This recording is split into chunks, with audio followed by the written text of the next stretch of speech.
Selamat malam, Bu Andi Erna dan rekan-rekan sekalian. Izinkan saya untuk memperkenalkan diri terlebih dahulu. Perkenalkan, nama saya Julia Anggisya Sebayang dengan NIM 4132111070 dari LPI 5B Malam.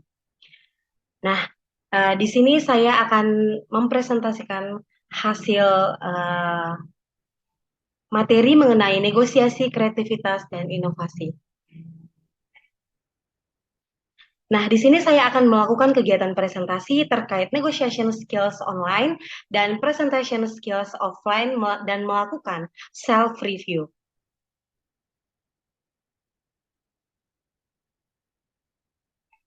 Nah, selanjutnya di sini saya akan menjelaskan sedikit mengenai pengertian presentation skills. Presentation skills atau keterampilan presentasi adalah kemampuan untuk menyampaikan informasi secara efektif kepada audiens dengan cara yang meyakinkan dan menarik. Fungsinya mengkomunikasikan ide atau gagasan dengan jelas, mempengaruhi dan menginspirasi audiens. Contohnya memberikan presentasi yang persuasif menggunakan media visual yang menarik. Selanjutnya, di sini saya akan mengidentifikasi kekurangan yang dimiliki melalui self-review. Identifikasi kekurangan yang dimiliki pada saat saya melakukan presentasi. Yang pertama adalah waktu yang terbatas. Presentasi yang saya bawakan memiliki batasan waktu yang terkadang membuat sulit untuk saya menyampaikan informasi secara detail. Yang kedua, ada takut panggung. Saya gugup ataupun takut ketika berbicara di depan umum.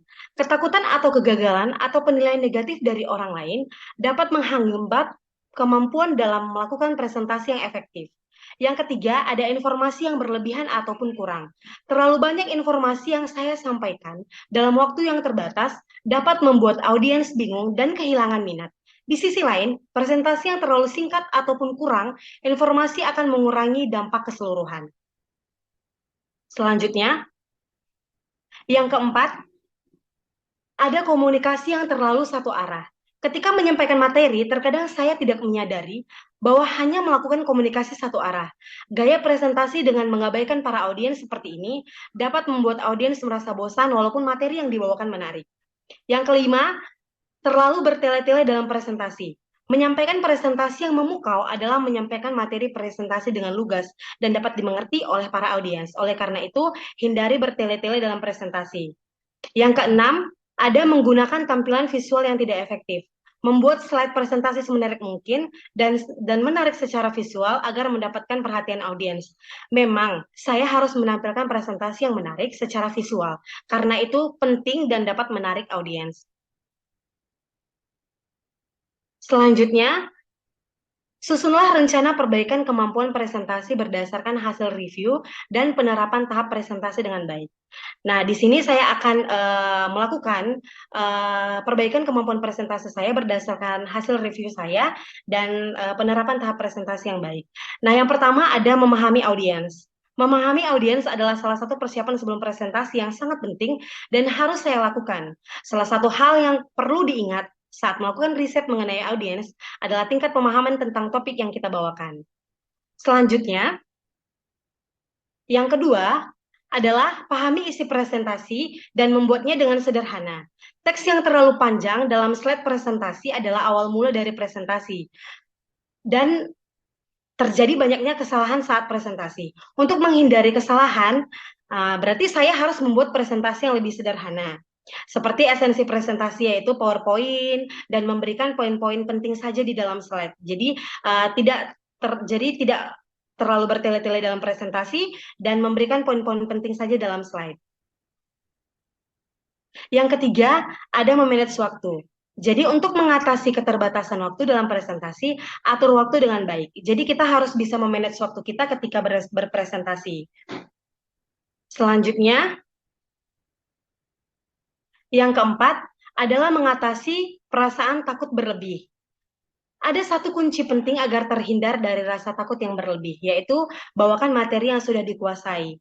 Jadi kita harus membawakan materi kita harus kita kuasai dan bisa menarik audiens. Perasaan takut biasanya diawali dari bahan materi yang kemungkinan tidak dikuasai atau dipahami.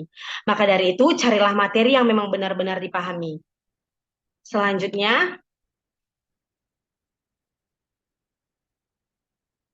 yang kelima adalah manfaatkan alat bantu ketika berpresentasi. Jadi, menggunakan alat bantu seperti proyektor, laptop, atau handheld remote. Nah, itu kan bisa membantu kita dalam berpresentasi. Walaupun dibantu oleh seorang asisten untuk mengoperasikan peralatan tersebut, tapi juga kita harus bisa menguasainya. Nah,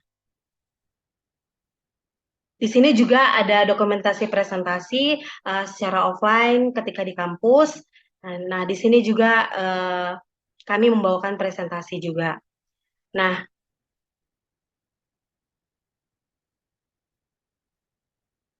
kesimpulan yang saya sampaikan adalah ketika kita melakukan presentasi, kita itu harus memahami audiens yang seperti saya bilang tadi, lalu kita harus bisa uh, membawakan materi dengan baik, menampilkan presentasi kita agar menarik dan audiens itu merasa tertarik dan tidak bosan. Nah, kita juga harus harus melakukan perbaikan juga ketika melakukan presentasi. Jadi apa yang salah kita bisa memperbaikinya dan menjadi pelajaran juga ketika kita berpresentasi nantinya agar lebih baik lagi presentasi kita. Nah, itu saja presentasi dari saya.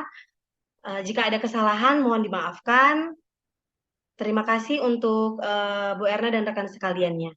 Selamat malam. Berapa menit, weh?